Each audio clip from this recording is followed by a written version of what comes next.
Idol, ano ba naman magpalaki ng glutes for men exercise?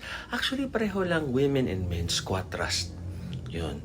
And then, yung iba, blessed na pag nag-squat sila glutes. Pero more of sa ano yun eh, sa quads yun. Tapos the wider yung paa, more of hamstring and glutes. So, sa genetics niya. Pero squat thrust, ako in combination, pag leg day squat thrust, single leg squat thrust, normal stance squats, wide stance squats, close stance squats, leg extensions, leg curls, calf raises. Yun, tas walking.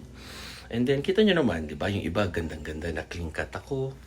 Baby look. Tapos, medyo buffed ako ngayon. Buff, 196 pounds, 13% body fat. Pero para sa akin, gusto ko yung look ko na may balbas, na medyo lean ako na 8% body fat. O talagang 160 pounds ang magaang pakiramdam. Naakbayan ko si Mrs. So, kanya-kanya, it's in the eye of the beholder. Tama kayo, mali ako, what your doctor do, what works for you, happy, healthy guys.